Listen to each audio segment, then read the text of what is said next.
Well, it's official. I am going out there and I am saying Arc Raiders is my game of the year. It's not going to win Game of the Year at the Game of the Year Awards, of course, because it's going to be Claire Obscure Expedition 33. And even though I did make a spicy video on the game and basically saying I think the game is good, but I don't think it's that good, it is still a very good game. And I know I have not beaten it yet. I got about halfway through it, and I'll be honest, I've been struggling to get back to it, but I will do, because it is good, and for what the small team that created it, what they have done is really, really good, and I do commend them for that. But just because I do not think it is an absolutely amazing best game ever does not mean it's not for you. So let's just get that one out of the way. However, Arc Raiders, it just is my game of the year. I was holding out for the release of Metroid Prime 4, but after seeing a few things of what's come out, I'm going to wait and not get it at launch. I'm probably going to get it at Christmas time and then play it over the Christmas break and do it that way. So I'm sticking with Arc Raiders at the minute, and there is many reasons why Arc Raiders is my game of the year.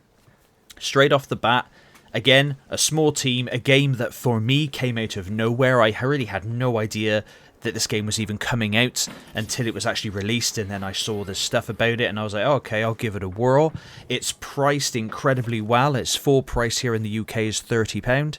That's great as well, and for that £30 I have gotten more than my money's worth out of the game. I'm over 40 hours in, which I know is peanuts compared to a lot of other people, but that's a lot for a man who has 2 children and a full-time job. Everything about this game is fantastic, from the world design, the world building, the lore, the aesthetic, the atmosphere. It's all incredibly immersive. The sound design as well is phenomenal. The arcs, the AI themselves are terrifying. Even the smallest one can absolutely mess you up, and I love that. The PvE is incredibly strong in the game. The PvP element is also there and strong, and no, I do not think it needs to be separated. I think having the stakes and the constant edge of that some douche nozzle might be hiding in the dark to try and take you out for your hard-earned loot, I think that adds to the tension, and I do think that you always need to keep your head on a swivel in this game, because that's just the kind of game it is. But just the gameplay loop is so satisfying, and the fact that every time that you load into a map, no matter what the map or what the map mode is, Night Raid or whatever it is, there is always a constant danger and always a constant thrill. Each level has a lot of verticality and a lot of different areas to explore, and you'll never, like, for me, I never explore an entire map in one playthrough, of course, because there are other players and doing their own thing. I do find the solo play more preferable to team, because generally in duos and trios, it's more often than not shoot on sight. Everyone just starts shooting the shit out of one another. So that's fine, because that's just the way it is. I did have an incident the other day where I was helping a guy in solos take down a leaper. We took it down, we shared the loot, and then this grenade just popped, and 2 other players who had united would come in, and luckily I had a medium shield on, so I was able to absorb some damage, so I got out of there. And I already looted what I needed to from the leaper anyway, so they weren't going to get anything, and then I just managed to escape. I didn't get back at them because I couldn't find them, but trust me, I did go back. There's also been an incident where I've seen people in duos trying to take down a Rocketeer, so I thought I'd help, so I started shooting at the Rocketeer's thruster with them. Then they turned on me and shot at me. So what they did then was piss me off, so then I was shooting at them and taking their shields down, and downed one of them, and the Rocketeer finished the job. Good job, assholes. If people are trying to help you, let them help you. Don't be a moron. It's a PvPvE game. Not just humans are trying to kill you. The AI is savage. More savage than the humans. And as anybody who plays this game will tell you, if you piss off a Rocketeer in the wrong situation, or a Leaper, you are more often than not screwed, because they do not mess about and they can annihilate you incredibly quickly. Even the smallest, like I said, even the smallest of them can annihilate you really quickly. The Wasps can absolutely mess you up. The Hornets are absolute dicks, but as long as you go for their back propellers, you'll be absolutely fine. But it's just all of that going into a building. Even the pops, the small ones that explode into fire, even those are deadly. It's all deadly. Even and the larger ones, the bastions and the bombardiers, and of course the matriarch. I have not taken down a matriarch in like over 40 hours of gameplay. I just haven't done that yet with other players. I will do one day, but not quite yet. I love all the cosmetics and stuff. They feel very grounded to the world. Now, of course, this is all going by the game at release. It could all change and it could all turn into unicorn poop gun cosmetics like Call of Duty. It can do that. Luckily, it's not.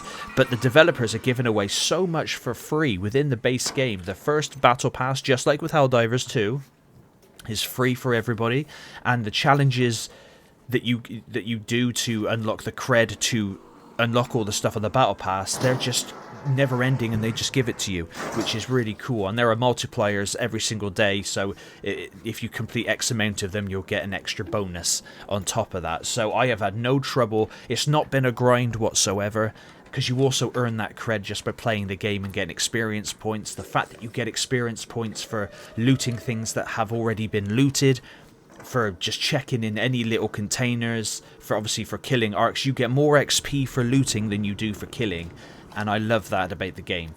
Just the whole thing, the whole experience is fantastic. There are areas where you need to find fuses to unlock cellar doors, press buttons to unlock cellar doors. There are keys that you can find that you can then go and unlock special rooms where loot spawns in it, like higher tier loot. It doesn't always spawn great loot, but obviously it can. Of course, then you run the risk of people waiting outside the room for you to then unlock it, loot it for them, and then they'll just kill you and loot you. That does happen as well, but again, I like that element of the game. I also like the fact that nearly all the extractions within the game, bar 2 of them, are different. Like Spaceport and Damn Battlegrounds is those sort of lifts that take you straight down.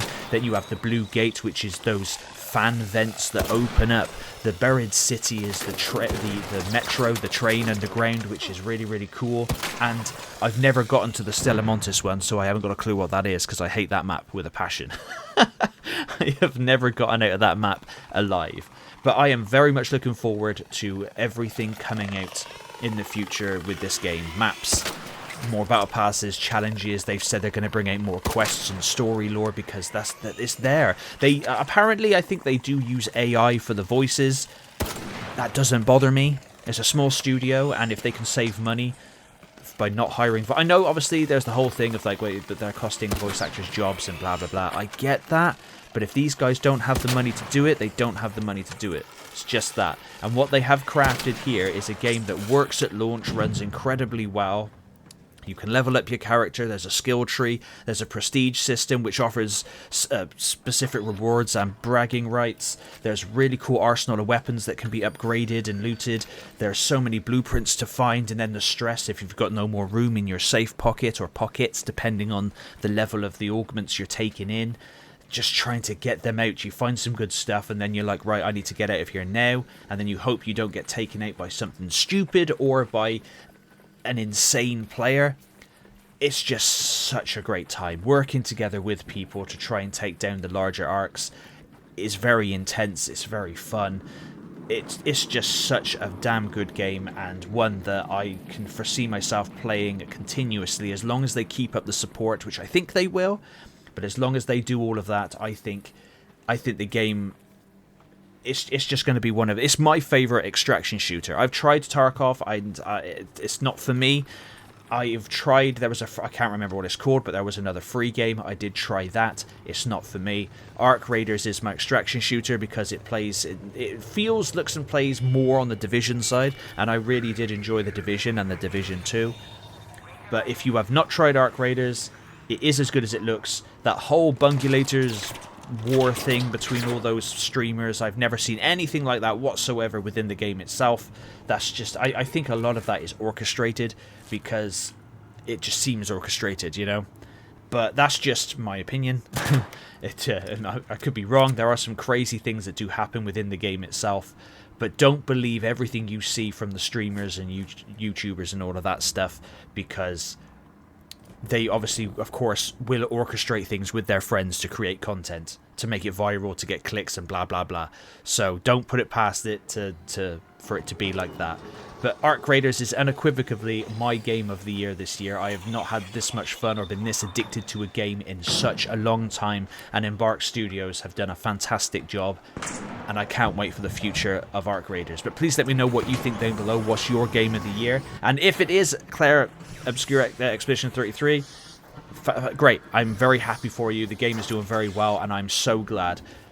It is a good game, it's just, you know, to quote Jim Carrey from Liar Liar, you know, I've had better, but that's just me. But anyway, thank you very much for watching, and as always, I'll catch you on the next one.